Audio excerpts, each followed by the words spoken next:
통합시 고등학교 입시 전형을 놓고 도교육청이 고민에 빠졌습니다. 평준화냐 비평준화냐 어느 쪽을 택하든 후유증이 예상됩니다. 통합시 4개구 명칭 후보가 12개로 압축됐습니다. 주민 800여 명의 설문조사로 최종 결정됩니다. 장애인 만학도에게 지식을 나눠주는 청주의 한 야학 선생님들이 스승의 날을 맞아 본보기가 되고 있습니다. 청주 주택가 상가에서 불이 나 2억 원이 넘는 피해가 났습니다. LP가스 폭발 위험에 주민들이 대피하기도 했습니다. 여러분 안녕하십니까? 수요일 밤 뉴스데스크 충북 소식입니다. 청주 청원이 통합하면 고민거리 가운데 하나가 바로 고등학교 입시 전형입니다. 현재 청주 청원이 평준화, 비평준화로 달라 도교육청은 보통 고민이 아니라고 합니다. 이혜승 기자입니다. 청주 지역 19개 고등학교는 평준화 지역으로 추첨을 통해 학교를 배정받습니다.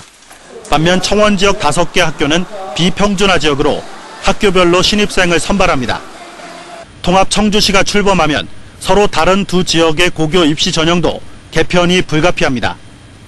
통합시 전체를 평준화하면 청주에서 청원으로, 청원에서 청주로 먼 학교를 강제 배정받은 학생과 학부모들의 반발이 예상됩니다. 이 거리를 감수하면서 과연 청주 지역에서 여기까지 아이를 통합을 시키시려는 부모님들이 과연 있으실까? 반대로 전체를 비평준화 지역으로 통일하는 것은 학교 서열화를 부추기고 시대 흐름에 맞지 않는다는 비판이 있습니다. 집중적인 투자를 받는 학교와 못 받는 학교 이런 식으로 점점 더 이렇게 학교 간의 계급화 서열화가 더 조장이 될 가능성이 크죠. 행정구역이 통합되더라도 학구와 입시 전형은 시차를 두고 조정해야 한다는 의견도 있습니다. 공존하다가 어느 정도 어떤 교통이라든가 이런 것이 인프라가 구축된 뒤에 해도 큰 문제는 안 될 것 같다는 생각이 듭니다. 하지만 행정구역만 통합하고 입시 전형은 현행대로 유지할 경우 같은 학군 안에서 형평성 문제가 제기될 수 있습니다.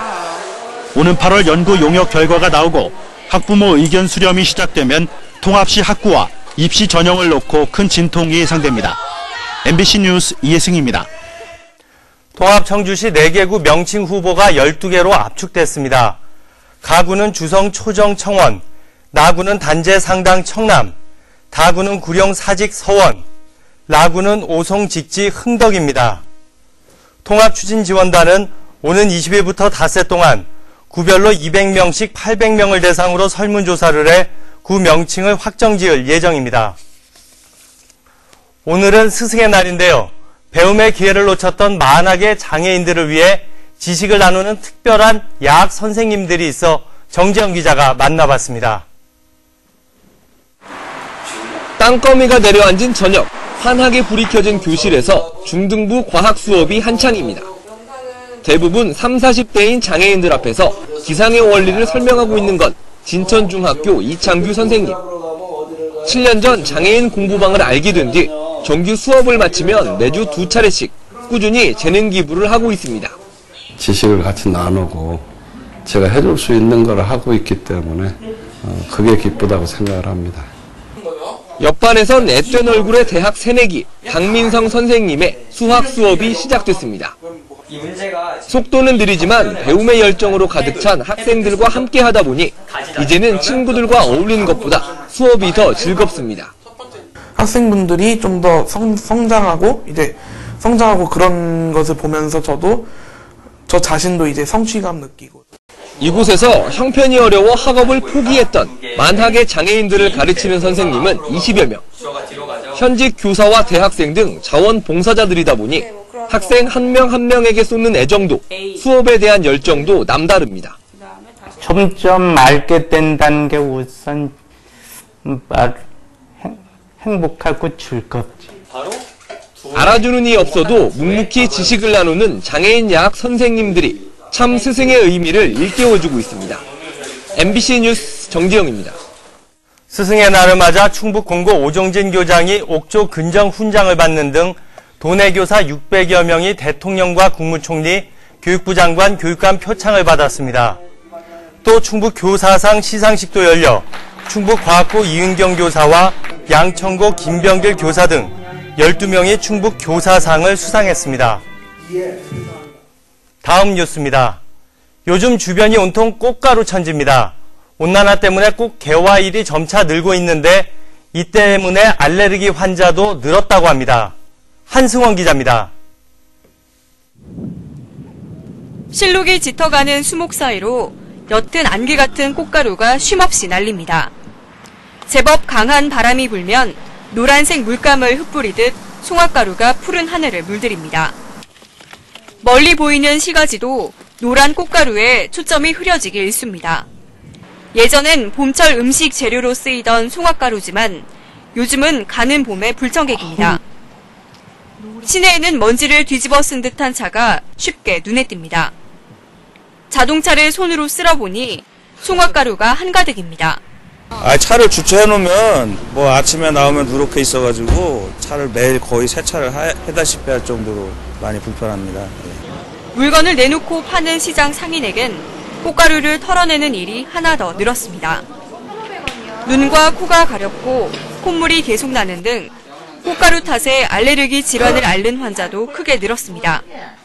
바람이 불고 이러잖아요. 그러니까 이 가루가 꽃가루 이렇게 마르고 송해가루 같은 거 이렇게 들어가면 마르고 마르면서 뭐가 이렇게 안에 붙은 것 같으면서.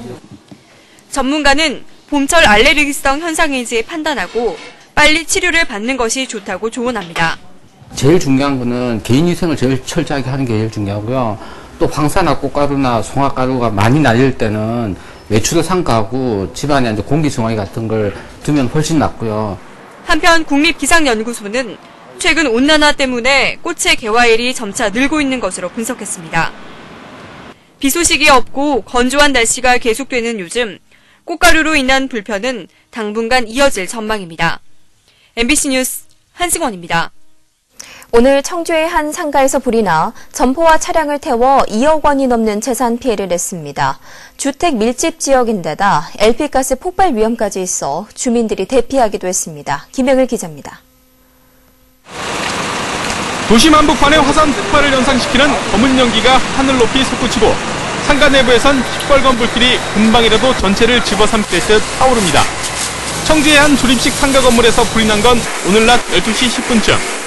빨간 집은 바로 앞에 거기서 불이 이 높이 정도만큼 피어 올랐어요. 부탄가스 같은 거 그런 게 막 피어 올라왔는데 계속 팡팡 소리 나면서. 건물 뒤편 창고에서 시작된 불은 삽시간에 식자재 업체와 철물점 등 점포 5곳을 덮쳤고 주차돼 있던 차량들까지 잿더미로 만들었습니다. 내부에 있는 사람들은 빠져나와 인명피해는 없었지만 LP 가스통이 많아 인근 주민 수십 명이 대피하기도 했습니다. 조립식 철판 구조물인데다 내부에 식용유와 부탄가스 등 인화성 물질이 많아 불길을 잡는 데 2시간이 걸렸고 소방서 추산 2억 2천여만 원의 재산 피해가 났습니다. 식용유 자재들이 상당히 많이 쌓여 있어서 우리가 주소를 하더라도 밑으로 침투가 잘 안 돼서 이렇게 화재가 지금 지연이. 소방당국은 정확한 화재 원인을 밝히기 위해 경찰과 함께 합동조사를 벌이고 있습니다. MBC 뉴스 김영일입니다.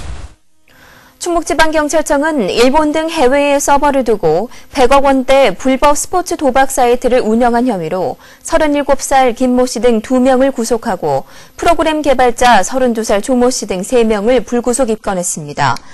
이들은 지난해 8월부터 최근까지 회원 수백 명으로부터 최고 5천만 원가량을 대포 통장에 입금받은 뒤 국내외 스포츠 경기에 베팅하는 방식으로 수억 원을 챙긴 혐의를 받고 있습니다. 경찰은 도박 사이트를 이용한 11명도 상습 도박 혐의로 입건했습니다. 호송 피의자 음주 폭행 사건으로 물의를 빚었던 옥천경찰서에서 이번엔 경찰관이 음주교통 사고를 냈습니다. 옥천경찰서 김모 경장은 오늘 새벽 0시 50분쯤 대전시 파남동에서 혈중 알코올 농도 0.095% 만취 상태로 차를 몰다가 주차된 차량을 들이받아 입건됐습니다.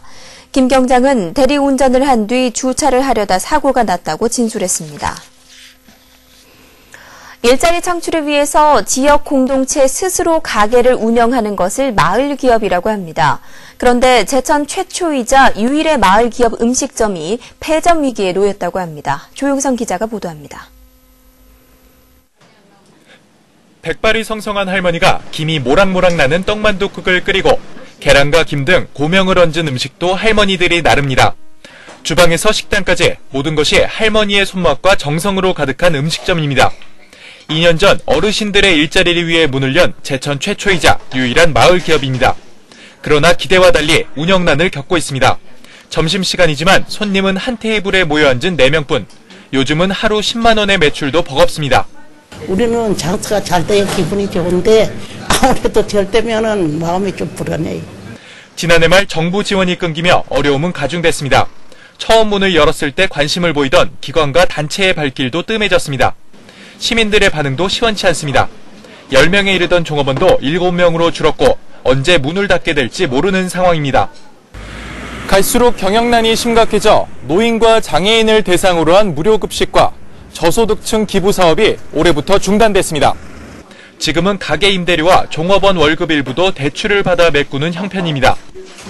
지금 홍보랑 메뉴 개발을 생각하고 있는데요. 그 외에는 지금 딱히 생각해둔 건 없습니다. 충북에 세워진 30여 곳의 마을 기업 중에 정상적으로 운영되는 곳은 불과 서너 곳. 제천의 첫 마을 기업도 연착륙에 실패하며 노인층의 사회 참여와 환원이라는 의미도 퇴색되고 있습니다. MBC 뉴스 조용성입니다. 정우택 최고위원을 비롯한 새누리당 충청권 국회의원들이 오늘 국회에서 각 부처 장차관들과 당정 간담회를 가졌습니다. 이 자리에서 의원들은 청주청원 통합 지원과 충북 내륙 교통 인프라 확충 등을 주문했고 장차관들은 예산 편성 시 적극 협조하겠다고 밝혔습니다. 특히 과학벨트와 관련해서는 최문기 미래창조과학부 장관이 부지 매입비를 전액 국가가 지원하도록 하겠다고 말했습니다. 6일째 통일부 장관이 오늘 청주체육관에서 열린 민족통일협의회 전국대회에 참석해 북한의 회담을 재차 촉구했습니다. 유 장관은 북한이 개성공단을 남북 간의 공동 노력의 결실로 인정한다면 우리의 회담 제의에 화답해야 한다며 한반도 신뢰 구축의 당위성을 역설했습니다. 한편 참석자들은 이 자리에서 통일 의지를 다짐하는 결의문을 낭독했으며 통일운동 유공자 100여 명에게는 정부 포상이 수여됐습니다.